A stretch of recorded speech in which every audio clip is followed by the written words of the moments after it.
안녕하세요. 여러분의 삶이 눈부시게 빛나길 바라는 루나 펄스입니다. 저는 며칠 여름 휴가로 쉬다 왔는데요.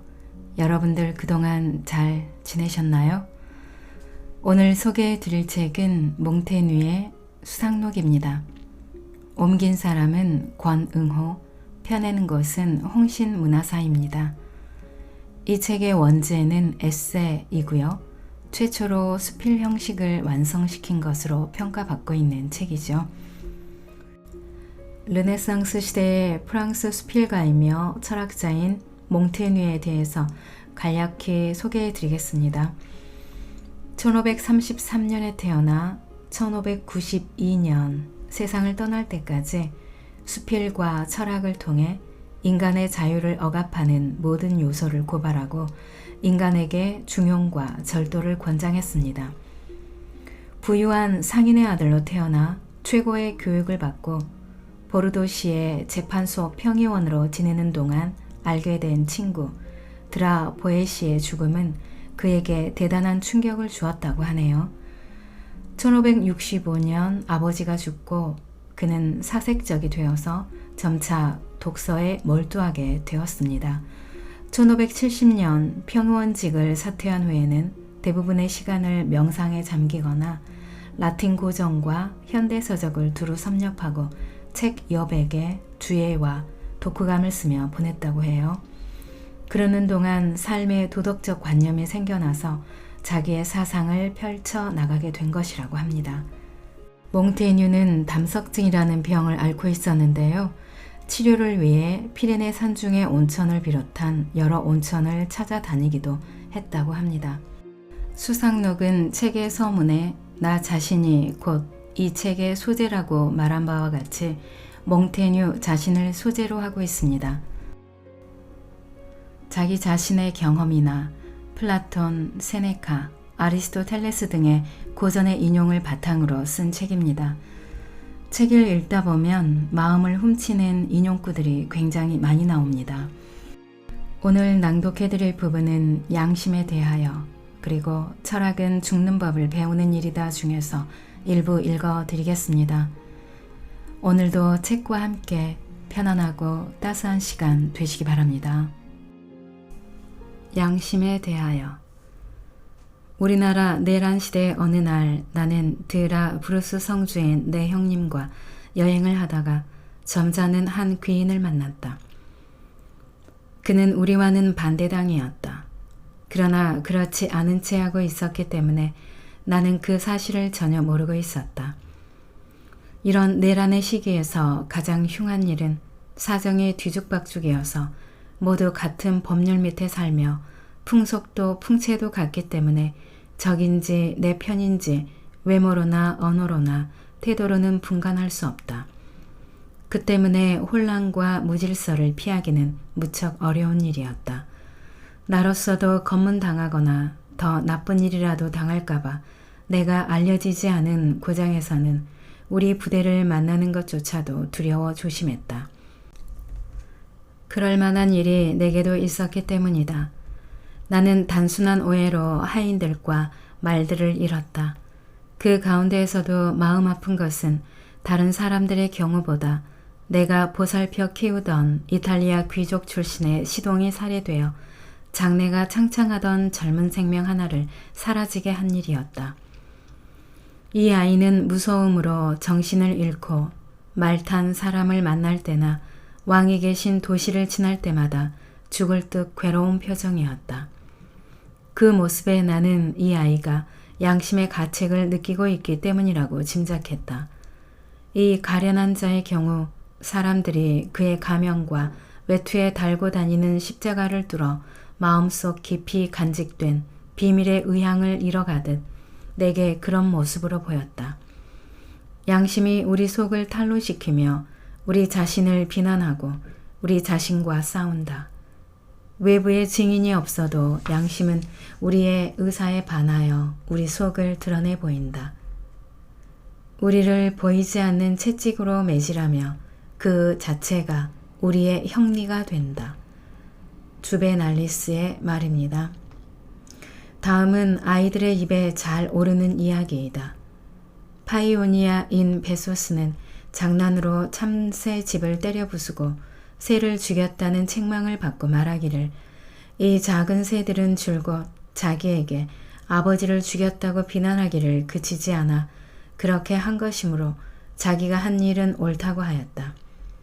살부 행위의 범죄는 그때까지 드러나지 않아서 아무도 아는 사람이 없었다. 그러나 양심의 복수신은 누가 죄를 받아야 할 것인가를 본인으로 하여금 탄론하도록 만든다. 헤시오도스는 징벌은 죄악의 뒤를 바로 가까이 쫓는다고 한 플라톤의 말을 정정한다. 뒤쫓는 것이 아니라 벌은 죄악과 동시에 생겨난다는 것이다. 징벌을 기다리는 자는 누구든 그것을 당한다. 징벌을 당할 만한 자는 누구든 그것을 기다린다. 곧 악행은 자기 자신을 괴롭히는 고민을 만들어낸다. 악은 특히 그것을 지은 자를 압박한다. 갤리우스의 말이었습니다. 악행의 진행은 일벌이 남을 찌르지만 자기 자신을 더 해치는 것과 같다. 일벌은 그 때문에 자기 바늘과 힘을 영원히 잃는다. 악행은 자기가 만든 상처 속에 생명을 버려둔다. 베르길리우스의 말이었습니다. 가뢰라는 독충은 자연에 의한 상반으로 그들의 독에 대한 해독제로 쓰이는 부분도 함께 가지고 있다. 그와 같이 사람도 악덕에서 쾌락을 얻을 때에는 양심에 그 반대되는 불쾌감이 생기며 그것이 우리를 갖가지 공상으로 괴롭힌다. 죄인들 중에는 그들의 잠꼬대나 병중의 헛소리로 자기 자신을 비난하여 오랫동안 드러나지 않은 과오를 폭로시킨 자가 많다. 루크레티우스의 말입니다.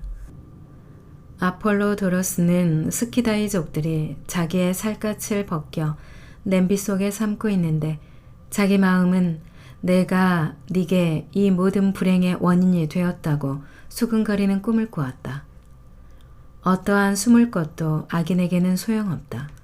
왜냐하면 양심이 그들 스스로에게 그것을 폭로시키기 때문에 어떤 안전한 곳에 숨었다고 해도 안심할 수는 없다. 에피쿠로스. 죄인들의 최초의 징벌은 그들이 결코 자기 자신의 재판정에서 면죄될 수 없다는 일이다. 주베날리스. 양심은 우리를 공포심으로 채운다. 또한 그와 마찬가지로 우리를 안심과 신념으로 채워준다. 나는 내 의지와 의향의 깨끗함을 내 마음속에서 알고 있는 덕택으로 많은 위험한 경지를 더 한층 확고한 걸음으로 지나왔다고 할 수 있다. 양심이 각자에게 주는 증명에 따라 사람의 마음은 공포 또는 희망으로 채워진다. 오비디우스. 이러한 예는 수없이 많다. 동일한 인물에게서 다음과 같은 세 가지 예를 들어보면 충분할 것이다. 스키피오는 어느 날 중대한 문책으로 로마 시민들 앞에 고발당했을 때 자기를 변명하거나 심판관 앞에서 아첨하는 대신 다음과 같이 말했다. 그대들은 모든 사람을 심판할 권위가 있는 두뇌를 가지고 심판하기만 하면 될 것이요. 그리고 또 한 번은 사람들이 그에게 죄를 뒤집어 씌우고 시민 재판에 붙이자 그는 사건에 대하여 자기를 변호하는 대신 말했다. 자, 우리 시민들, 그 전에 먼저 오늘과 같은 날에 모든 신들이 카르타고인들에 대하여 내게 베풀어준 승리에 감사하러 신들 앞으로 나아갑시다. 말을 끝낸 그가 사원을 향하여 걸어가기 시작하니 모인 군중과 그의 고발자 역시 그의 뒤를 따랐다.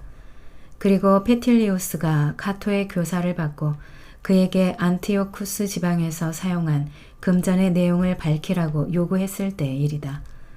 스키피오는 그 때문에 원로원에 나타나서 옷자락 밑에 가지고 있던 계산서를 내보이며 그 속에 수입과 지출이 사실대로 적혀 있다고 말했다. 그 장부를 재판관 앞에 제출하라고 하자 그는 거절하며 자기 자신은 그런 수치스러운 짓은 못한다고 말하고 원로원 의원들 앞에서 장부를 조각조각 찢어 던졌다. 나는 양심의 가책을 받는 사람이 이런 자신 있는 행동을 흉내낼 수 있다고는 생각지 않는다. 그는 천성이 용맹하고 너무 고상한 행동에만 버릇이 들어서 자기가 죄인의 지위에 서서 무죄를 변명하는 따위의 천한 짓을 할 수 없는 인물이었다고 리비우스는 말한다. 고문은 인간의 위험한 발명이다. 그것은 진실에 대한 시험이라기보다는 참을성에 대한 시험이다. 고문을 참아낼 수 있는 자는 진실을 감추고 참아내지 못하는 자 역시 그러하다. 어째서 고통은 있었던 사실이 있다고 자백하도록 강제하기보다 없는 사실을 있다고 자백하게 하는 것인가? 반면에 누군가 고발한 사실을 범하지 않은 자가 이런 고초를 참아낼 수 있을 만큼 인내성이 있다면 그 보답으로 생명을 보존할 수 있을 텐데 그것을 행하지 않은 자가 어째서 행하지 않았다고 끝까지 버티지 못하는 것인가? 내 생각으로는 이 제도를 꾸며낸 기초는 양심의 힘을 고려한 점에 있다고 본다. 왜냐하면 죄인에게는 고초를 주면 그 과오를 자백시키는데 양심이 거들고 그의 마음을 약하게 만들며 반대로 양심은 죄 없는 자를 고문에 대하여 더 강하게 만드는 것 같이 보이기 때문이다. 진실을 말하면 이것은 아주 불확실하고 위험한 방법이다. 인간이 심한 고통을 피하기 위하여 무슨 말이나 무슨 짓인들 못하겠는가? 고통은 죄 없는 자에게도 허언을 강요한다. 푸블리우스 시루스 말입니다. 그 결과 재판관이 한 인간을 억울하게 죽게 하지 않기 위하여 고문을 행하는 경우 그 자는 무죄인데도 불구하고 고문을 당하고 죽어가게 되는 일이 일어난다. 수많은 자들이 그들의 그릇된 자백으로 목숨을 잃는다. 그 가운데서도 나는 알렉산드로가 필로타스에게 행한 고발과 당사자가 당한 고통의 경과를 보아서 필로타스를 이 예로써 든다. 어떻든 고문은 인간의 약점이 발명해낸 것들 중에서 비교적 덜 악질적인 편에 든다고 사람들은 말한다. 그렇지만 내 생각으로는 극히 비인간적이며 아주 쓸데없는 짓이다. 그리스인들과 로마인들이 야만적이라고 부르지만 그들보다는 훨씬 야만적이 아닌 여러 나라에서는 한 인간의 잘못이 아직 확실치 않을 때 그에게 형벌을 가하고 그의 사지를 찢는 행위를 징그럽고 잔인한 짓이라고 본다. 어째서 그가 그대의 무지에 대하여 책임을 져야 하는가? 그대가 이유 없이 그를 죽이지 않기 위해 죽이는 것보다 더 심한 짓을 하고 있는 것은 부적당한 일이 아닌가? 사리가 그러하므로 저 형의 집행보다도 더 힘들며 그 혹독함이 형의 집행을 넘어 사람을 죽이는 일이 생기기도 하는 신문을 겪기보다는 차라리 이유 없이 죽기를 택하는 수가 얼마나 많은가에 대해 생각해 보라. 철학은 죽는 법을 배우는 일이다. 우리의 출생이 우리에게 모든 사물의 출생을 가져온 것과 같이 우리의 죽음은 모든 사람들의 죽음을 가져올 것이다. 따라서 지금부터 100년 뒤에 우리가 살아있지 않으리라고 슬퍼하는 것은 지금부터 100년 전에 우리가 살아있지 않았다고 슬퍼하는 것과 같은 미친 수작이다. 죽음은 다른 생명의 근원이다. 그래서 우리는 울었다. 그래서 이 세상에 들어오기가 힘이 들었다. 그때 우리는 여기 들어오며 헌옷을 벗어던졌다. 한 번밖에 없을 일은 힘들 것이 없다. 그렇게 짧은 시간의 일을 그렇게 오랫동안 두려워할 이유가 있을까? 오래 살기와 짧게 살기는 죽음에 의해 마찬가지가 된다. 왜냐하면 이미 없는 일에는 긴 것도 짧은 것도 없기 때문이다. 아리스토텔레스는 히파니스 강에 하루밖에 살지 않는 작은 짐승이 있다고 하였다. 아침 8시에 죽는 것은 청운에 죽는 것이고 저녁 5시에 죽는 것은 노쇠하여 죽는 것이다. 이 순간적인 지속을 가지고 행인이 불행이니 하며 고찰하는 것을 누가 비웃지 않겠는가? 우리의 인생을 영겁에 비교해 보면, 아니 그보다도 산과 강물이나 아니면 별이나 나무, 어떤 동물에 비교해 보면 좀 더 살거나 좀 더 빨리 죽음을 맞는 문제 따위는 모두 가소로울 뿐이다. 대자연은 우리에게 강요한다. 이 세상에 들어온 것처럼 여기서 나가라고 명한다. 죽음에서 생명으로 들어올 때 밟아온 길을 무슨 마음으로건 공포심도 가질 필요 없이 생명에서 죽음에로 다시 걸어가라. 그대의 죽음은 우주 질서의 한 부분일 뿐이다. 그리고 그것은 세상 생명의 한 부분이다. 인생은 생명을 서로 주고받는다. 경주장의 계주자들처럼 손에서 손으로 생명의 횃불을 넘겨준다. 루클레티우스. 그대를 위해 사물들의 이 아름다운 구조를 변경시켜야 하는가? 이것은 바로 그대가 창조되었던 조건이 아닌가? 죽음이란 결국은 그대의 한 부분인 것을 그대는 그대 자신으로부터 도피하려 한다. 그대가 누리는 그대의 존재는 똑같이 생명과 죽음으로 갈라져 있다. 그대가 이 세상에 나온 첫날은 그대를 삶과 아울러 죽음으로 이끌어가고 있다. 우리의 최초 시간은 우리에게 생명을 주면서 이미 그것을 끊어갔도다. 세네카. 태어나면서 우리는 죽는다. 종말은 근원의 결과이다. 마닐리우스. 그대가 누리며 살고 있는 바는 모두 생명에서 훔쳐온 것이다. 생명은 생명의 희생으로 이루어지는 터, 그대의 생명이 끊임없이 하는 일이란 죽음을 만들어가는 것이다. 살아있는 동안 그대는 또한 죽음에도 있다. 왜냐하면 그대가 이미 살고 있지 않을 때 그대는 죽음 저쪽에 있기 때문이다. 또는 이 말이 거슬리지 않다면 그대는 삶의 다음에는 죽어 있다.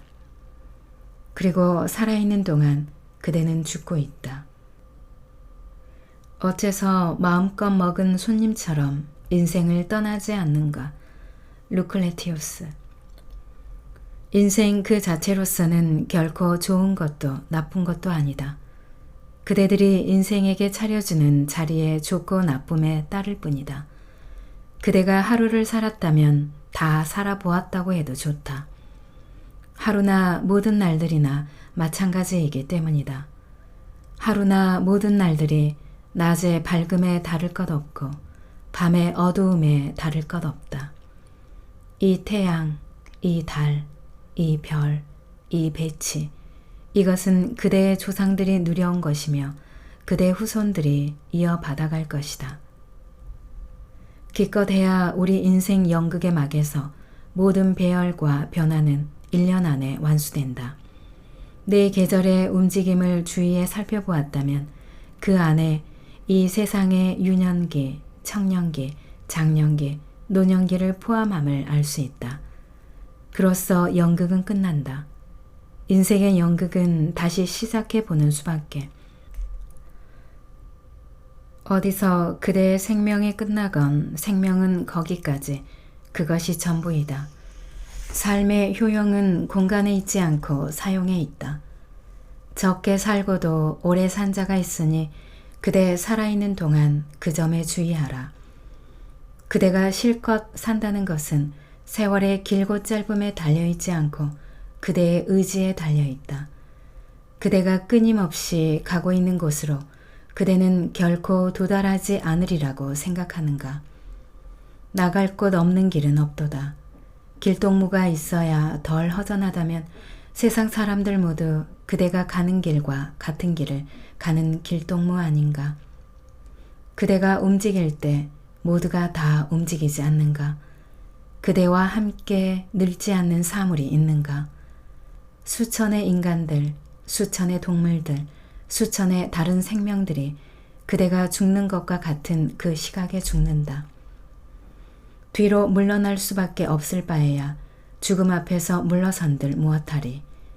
불행하지 않게 죽어가기를 잘한 자들을 나는 얼마든지 보았으니 잘못 죽은 자들을 그대는 보았는가?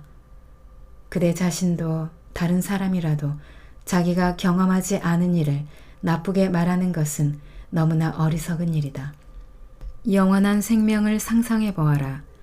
영생은 인간에게는 내가 그들에게 준 생명보다 더 참을 수 없고 더 괴로우니라. 인간에게 죽음이 없었다면 인간들은 그것을 주지 않았다고 끊임없이 나를 저주했을 것이다. 나는 죽음의 효용과 그 편리함을 고려하여 인간들이 너무 탐하여 천방지축으로 죽음을 찾으려 하지 못하게 막기 위해 거기다가 조금 쓴맛을 섞었다. 생명을 도피하지도 말고 죽음을 도피하지도 말라고. 내가 인간들에게 요구하는 절도를 지키게 하기 위해 나는 삶과 죽음의 단맛과 쓴맛을 골고루 조절해 섞어 놓았다. 나는 인간들 중에 가장 처음 나온 현자 탈레스에게 삶과 죽음은 무차별함을 가르쳐 주었다. 누군가 그에게 어째서 당신은 죽지 않느냐고 물었다. 시간과 지속의 신은 매우 현명하게 대답했다. 어느 것이나 마찬가지이니까. 물과 흙과 공기와 불, 그리고 내 세상의 다른 종류들은 인간 생명의 도구도 죽음의 도구도 아니다. 어째서 인간은 자신의 마지막 날을 두려워하는가? 그날은 어느 다른 날이나 마찬가지로 인간의 죽음에 기여하는 것이 없다. 마지막 걸음이 피로를 쌓이게 하는 것은 아니다. 그날은 죽음을 선언하고 모든 날들은 죽음으로 향한다. 마지막 날은 거기 바로 죽음에 도달한다. 이것이 우리 인간의 어머니인 대자연의 선한 부분이다. 나는 내가 당하거나 남이 당하거나 간에 집에 있을 때보다 전장에서 오히려 죽음이 두렵지 않은 것은 무슨 까닭인가. 그리고 죽음이란 늘 한결같은데 다른 자들보다 시골 사람이나 비천한 사람들이 죽음에 대하여 훨씬 더 마음이 태평한 것은 무슨 까닭인가 하고 나는 자주 생각한다. 사실 우리는 죽음을 둘러싼 저 무서운 얼굴과 모든 현상을 죽음보다도 더 두려워하는 것인지도 모른다. 죽음 뒤 그대가 갈 곳을 알고 싶은가? 이제 태어날 자들이 있는 바로 그곳이다. 세네카.